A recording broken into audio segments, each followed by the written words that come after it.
So there we go. And Okay. yes, Clarice, if you could please walk us through with your overall journey. How did you got started? And if you have any experience into the property management industry or any industry similar to hmm that, that could help us know So your skills, please. yeah, so I've worked first as a virtual assistant for a dentist. And this was Right. back in 2019, like before the whole saturation of the virtual assistant market. And that was really fun. I had good times there, but um, then I went over to real estate, actually, Airbnb and um, Airbnb management. I Mm-hmm. managed 34 properties, Right. and also coordinated with, the cleaning staff, and then um, handled any disputes from, customers, and also Exactly. coordinated with the Airbnb and stuff like that. So yeah, I've also handled a team of people in there. There were eight. Great. Yeah, there were eight agents that I had under me.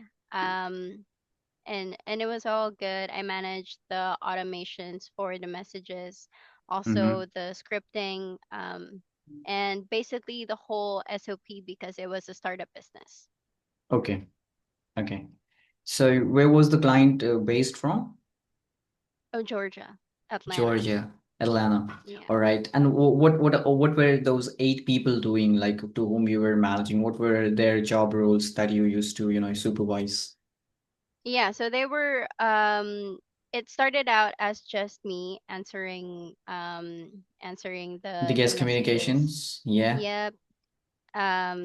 Inquiries or requests, what have you. So I would be the one to Right. handle that back when there were only I think we only had 7 homes. And Okay. then Okay. as the company acquired more, they got more people, and then they set me off to more admin tasks Right. rather than, handling client facing communications. Right. Right. And that's all of your experience, or like you have also worked on multiple other, Oh, like, I've worked multiple others. So yeah. I have experience with recruitment, administration, and then the most recent job that I've had was the distribution and dispatch management. So that's for a solar Right. company based in Florida. Um, Okay. I handled field reps, so it was also logistics. Mm-hmm. Um, so I had, a set number of appointments and a set number of reps I had to Mm-hmm. confirm, or sometimes I would jump into calls, try and get these people's availability, and then send those details over to the reps for them to go to the house, pitch, and close. Right. Yeah. So again, coming back to the same question, when you were managing, these people, eight people, when it Mm-hmm. comes to the Yeah. uh, property management and Airbnb, so were they for like the Philippines or from different country? Oh, from different countries. So From I've had agents from El Salvador. Salvador. Um, And then there was one from Egypt, Okay, and then there was also one from Colombia. Colombia. The rest are Great. like Filipinos, of course. Yeah. After all, you guys are the best.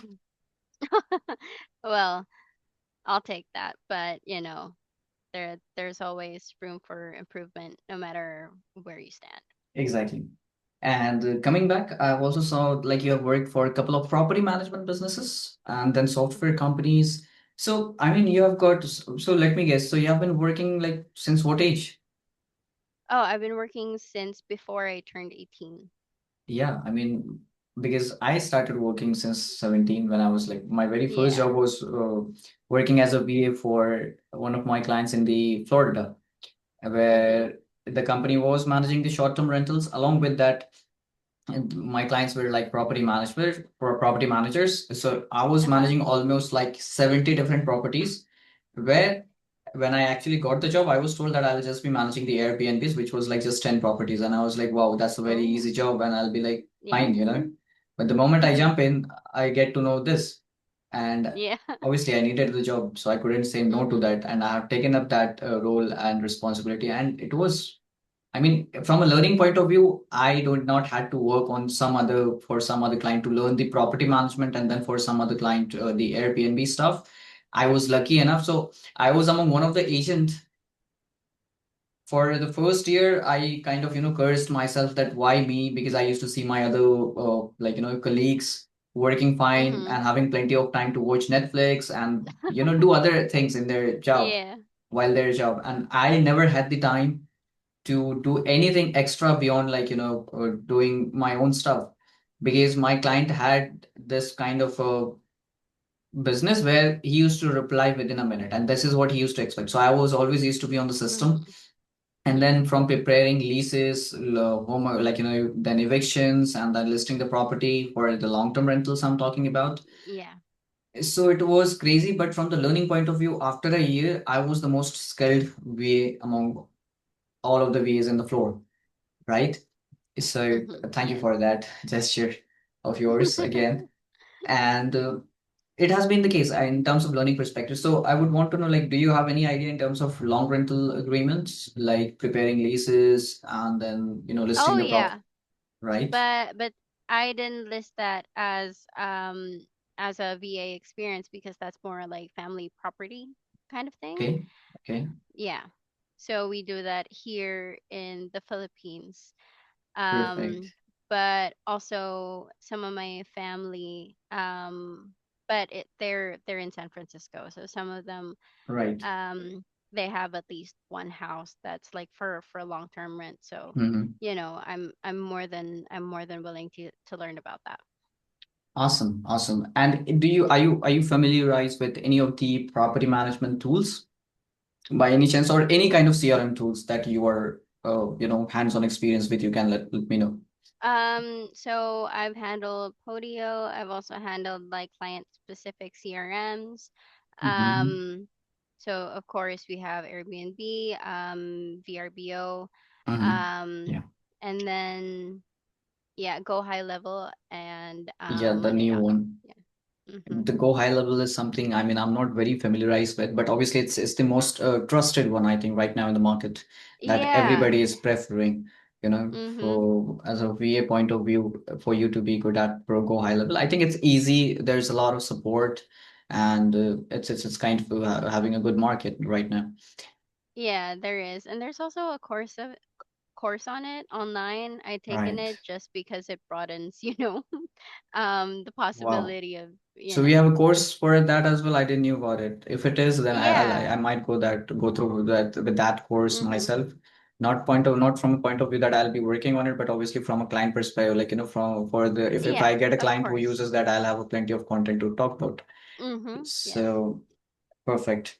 And the another thing that I would want to, so you have always worked for the US clients right from the very beginning. Yeah, basically And like, my yeah, you whole can let me career. know if you, I mean, if you have I've worked for other clients, please walk me through. No I've worries. the first job that's listed there is the Sencho Takoyaki. So that's essentially like my mother's birthday gift. You're turning Okay. 18. Congratulations for handing over, a small family business. Okay. So that's it. But yeah, that's why I worked on there from 2018 up to 2021 before, Right. we had to close it down. Okay. And since then, you have worked with the US clients as a VA. Yes, from 2019 onwards. Yep.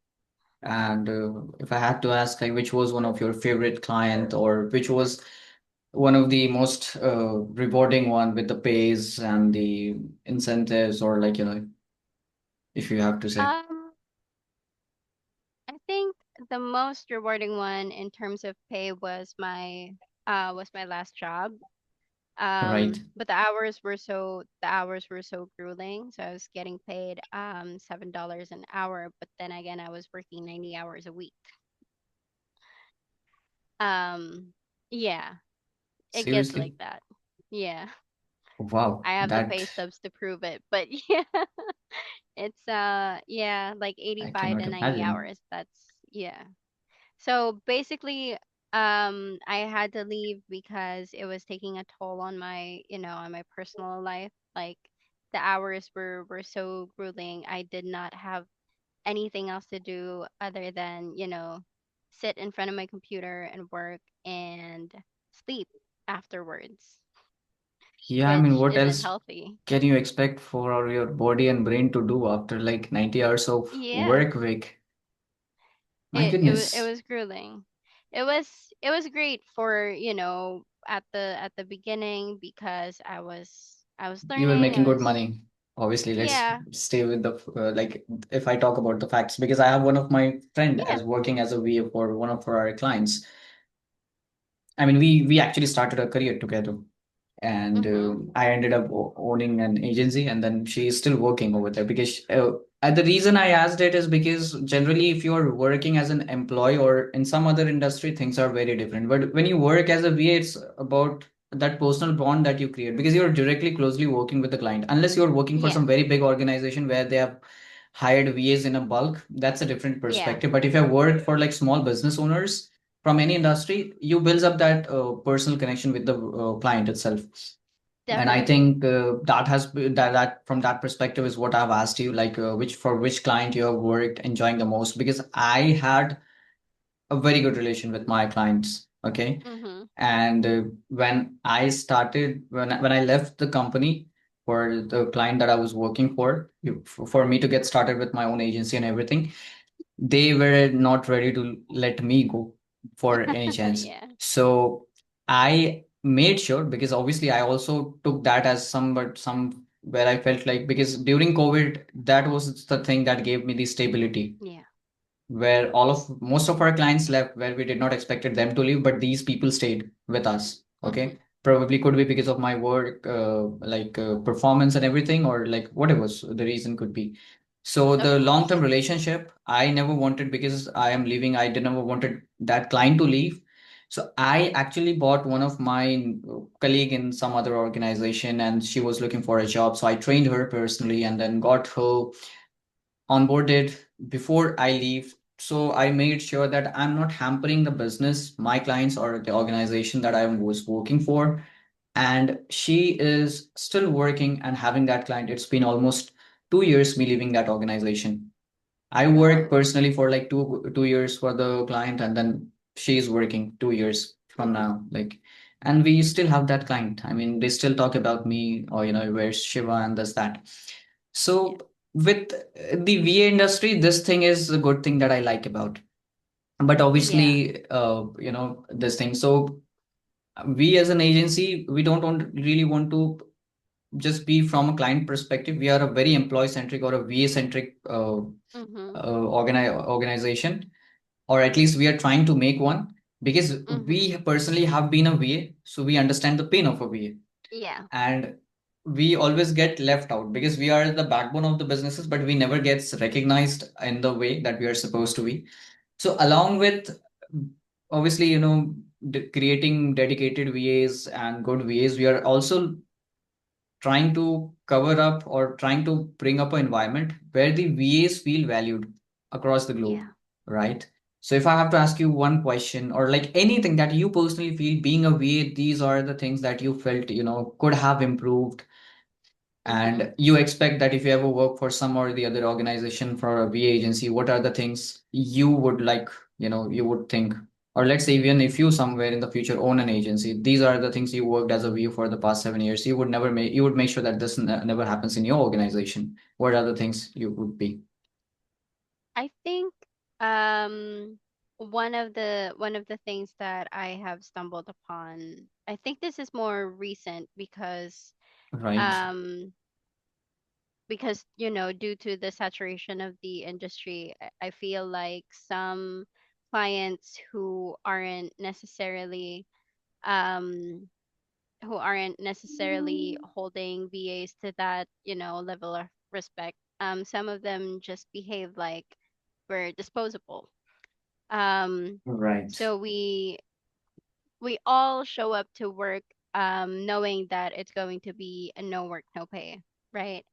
Right. Um, but then also, um, when you don't get paid, when you're like sick or you have like a legitimate, a legitimate reason for you to not participate to work, maybe if I were to own an agency, at least half of the days that they aren't present would be paid. But that's just me, of course. No, it's a good thought. It's a good thought. Mhm, Absolutely. And we really respect that. I think this is what the change we are trying to bring in, that none of our VAs feel that way, because I also felt it at point at times, mhm. and I had no one to share with. I had no one to talk with about these things. So I knew that someday I'm gonna make it. So it doesn't really matter how saturated the industry is. I mean, if you're making a Yeah. good impact, we'll be the one. So any which ways, I think I have got all my answers, like questions answered, and I'll stop the recording here for now. Okay. Just keep